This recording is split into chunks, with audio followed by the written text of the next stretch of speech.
Words in papers, words in books, words on TV, words for books, words of comfort, words of ease, words to make the fighting cease. Eat your words, but don't go hungry. Words have always nearly hung me. Words are stupid, words are fun. Words can put you on the run. Concrete words, abstract words, words to tell you what to do. Words can put you on the run.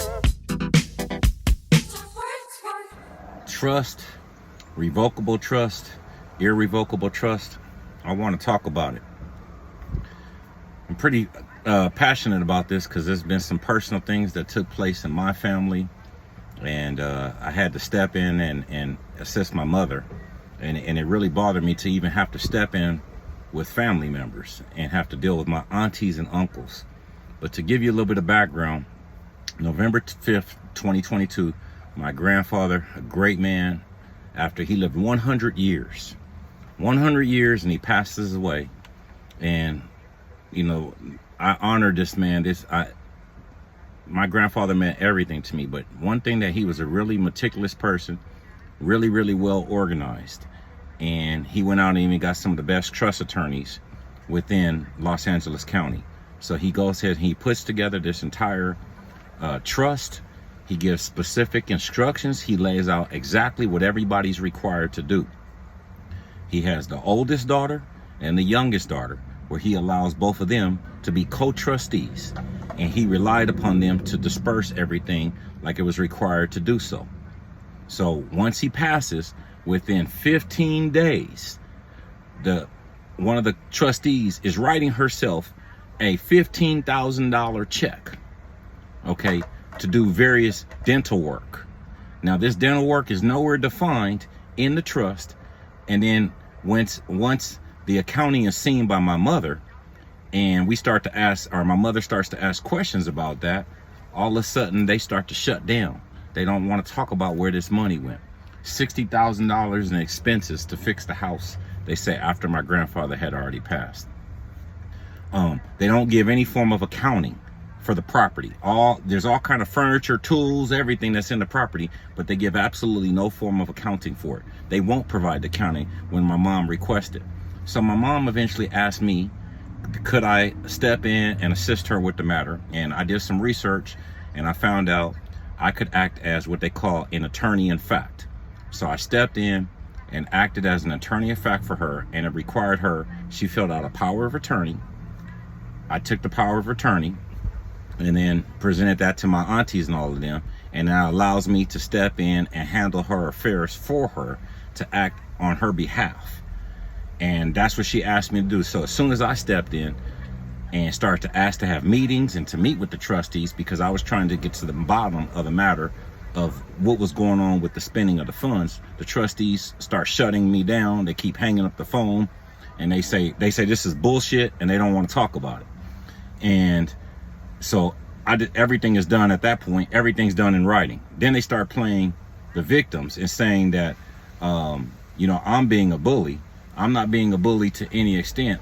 Everything is in writing, just asking them to present the documentation that they have, present what they're required to do. And I was pointing out the probate codes, every single thing that they're doing illegally. They're taking $15,000 in funds that's not authorized. That's grand theft.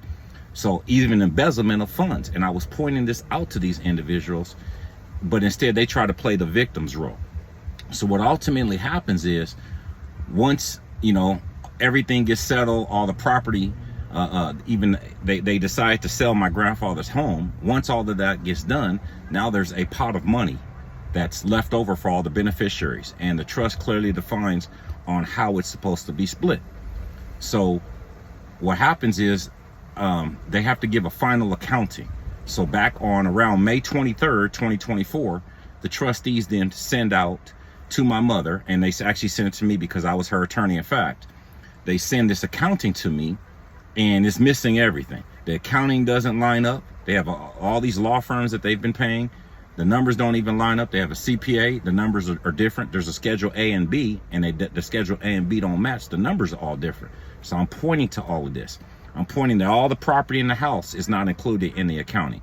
They have $60,000 in expenses to a company that is not even authorized to do business in the state of California. They're suspended from doing business in the state of California pursuant to Secretary of State, but they're paying this company over $60,000 in repairs that they're saying occurred because of some rain damage. So when I'm looking at all this, I'm like, no, this is not correct. So I object to the documentation, or I object to the final report that they gave me. So then at that point in time, and then I'll also say, let's sit down as a family and get this matter resolved. They keep turning around and saying, no, you either sign this or we're taking this to an attorney. So I says, no, let's sit down and resolve this. There's no reason to take it to an attorney. This is premature. You have to resolve this with me. So then no more talking. The next thing I get is now they're filing a petition in the Los Angeles Superior Court to have this matter, have the judge approve the accounting. So if any of the way it works is they have to put out a final accounting, and then all the beneficiaries have to sign off on it. If all the beneficiaries don't have to sign off on it, then they move into court to petition the court to have it signed off. So now it gets moved into the court, and then, you know, my mom checked around, and I even checked around for her as well. We checked around for various attorneys. All the attorneys wanted a minimum of $10,000 to start. All they wanted 30% of whatever her proceeds were. They would do it pro bono, they call it, but they would take 30% of whatever her earnings was. Well, she doesn't want to get that up, and obviously she doesn't want to give $10,000 just to start with for the retainer. So then at that point, I look at the probate code, look at some of the practice guides I have, and I assist my mom with putting forward an objection. So once that objection goes forward, now the attorney's reaching back to us and now saying, oh, well, now we have a bunch of additional documentation that we need to give you guys. Well, he already represented to the court that he had given all the documentation, but now he has all these, looks like hundreds more pages of documentation that he wants to provide to me. Well, why would you need to provide additional documentation if you already gave it? And what I think is the attorney saw that he was just trying to force this through. And I see this with many families. The trustees will illegally utilize the trust funds. Then they hire an attorney after they've stolen money. They're stealing money, but they hire the attorney to push it through. And then they got the trust funds, everybody else doesn't have it. Now, once they can get this pushed through, it's almost like going to setting up a game, and then you forfeit it because you don't know how to put in the objection. Or you got to spend, like I said, $10,000 for an attorney. So once he sees the objection, now the attorney's reaching out to me. Oh, well, we want to add some more documentation. Well, he brought fraud on the court. This attorney, under Business and Professions Code 6060AD and the Civil Code of Procedure 128.7, had no business even bringing this into court until he had the final accounting. But even though he didn't have the final accounting, he decides to bring it anyway. Then what even makes me more upset, it was almost $6,300. I can see now that they paid him for a retainer fee, when this could have been resolved without even going into court, when all my aunties and them had to do was sit down with me and then resolve the issue of the accounting. But instead they take it into court, pay this guy all this money, and then just to give me what I was asking for in the first place. That doesn't make any sense. But that just kind of like shows you the game. One of the big things that, and it just perturbs me, because that's money my grandfather left for his beneficiaries, and we're wasting it on an attorney. And that's just one of the things that I can really look into. The problems with a lot of things that go on these days is the attorneys.